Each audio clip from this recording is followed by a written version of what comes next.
Memoirs of Hypsicles, The Pit. The pit was no more than a hollow in the belly of the Dutchman, a space beneath the waterline where the hull groaned and the smell of blood never faded.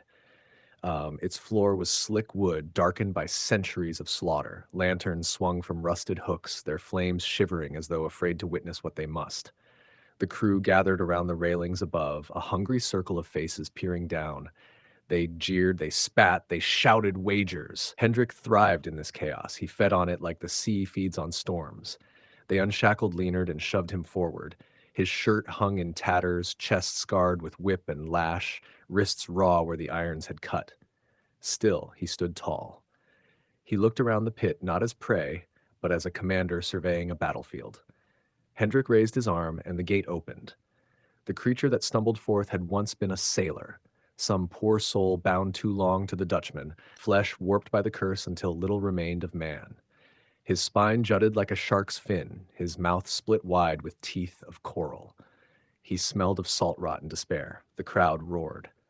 Leonard only tightened his grip on the rust-pitted sword they tossed him. The first lunge came quick. The beast hurled itself forward, claws scraping, shrieking like a gull dragged under. Leonard twisted aside, the grace of noble training in every motion. He let the thing's momentum carry it past, then struck, clean, precise, blades sinking into the warped flesh of its side. The creature howled. The crowd howled louder. I leaned forward over the railing, my chest pounding with something between terror and hunger. Every stroke of his sword, every parry, every breath. It reminded me of the day he cut my tentacle, the day he first marked me as vulnerable. The fight dragged. The creature was stronger, faster, born of the abyss. Leonard's skill kept him alive, but exhaustion crept into his limbs.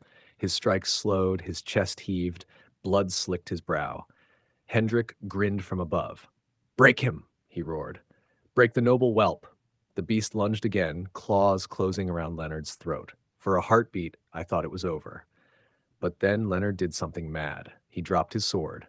With bare hands, he seized the creature's jaws, forcing them open, green eyes blazing with defiance. He screamed, not in fear, but in rage, and with a surge born of fury and something darker, he drove his knee upward. Bone cracked. The beast reeled back. Leonard snatched the sword from the blood-slick floor and, with a cry that split the pit, drove the blade straight through the creature's heart. Silence fell. Then the crew erupted, howling, bellowing, some in shock, some in glee. Hendrik's laughter boomed like thunder. And me? I could not look away. His chest rose and fell, his lips parted, and his body shaking. Alive, victorious, magnificent. His eyes found mine through the haze, and for an instant, just an instant, there was no hatred there. Only fire. He had survived the pit. He had claimed his place. And though Hendrik thought he had proven the boy's worth as a tool, I knew better. Leonard had proven something else entirely, that he was no one's pawn. Not Hendrik's, not mine, but God's. How I wanted him to be mine all the same.